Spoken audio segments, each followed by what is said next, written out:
Hello, everybody. Scott Golden here with the Golden Opportunities Coaching YouTube channel. Welcome to those of you who are new. Welcome back to those of you seasoned veterans of what we do around here. What we do around here is bring about conversations of a psychological, mental health, emotional health paradigm.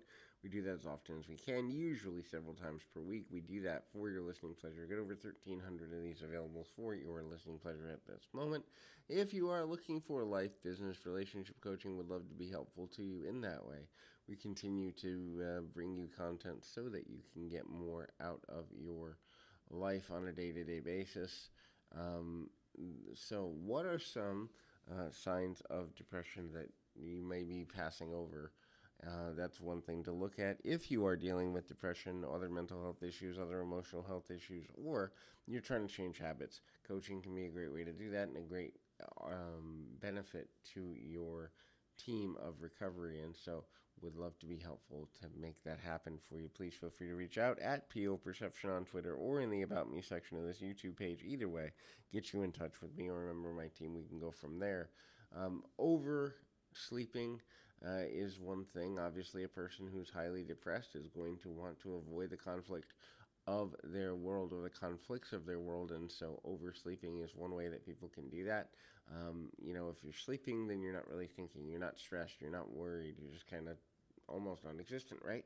And so at the end of that day, then what becomes there is, hey, if I'm not having to worry, if I'm not having to stress, if I'm not having to do whatever it is that I'm kind of navigating through, I feel better, and if I feel better, then I'll probably do better and when I'm awake. But the problem is your body actually starts to crave that extra sleep, that addiction piece to the sleep aspect. And obviously that's not a good thing. Obviously that's not a healthy thing. But at the end of the day, it's also something that a lot of people aren't really thinking about in terms of the way it's negatively affecting them or, kind of leading things forward in that way. So the next thing to consider is undersleeping.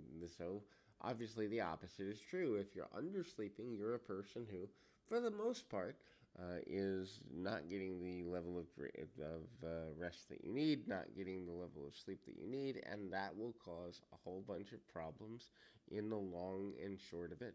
It causes problems at the end of the day because in the end of the day, you're kind of looking at life from a completely different nature. You're looking at life from a constant fight, flight, or free mentality, and that becomes problematic, danger filled, and ultimately extremely uncomfortable and reasonably unhealthy. But you may not recognize, or understand that that's something that you've got going on. The next thing there is to kind of look at things from a depression can show through in no happiness, no joy around the things that you would normally do. Things that previously would bring you happiness, joy, peace, serenity, excitement.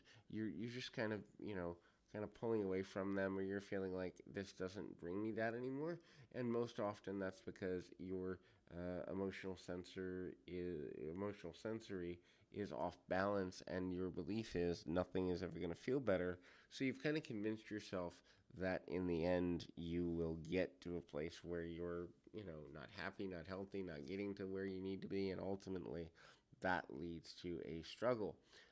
The next thing there is kind of looking at things in a direction of you're not eating properly. Either you're overeating, kind of binging to use food as a painkiller, or you're undereating, whether that be starving yourself, other forms of food-related addiction, not limited to things like bulimia, anorexia, purging, all sorts of things around food.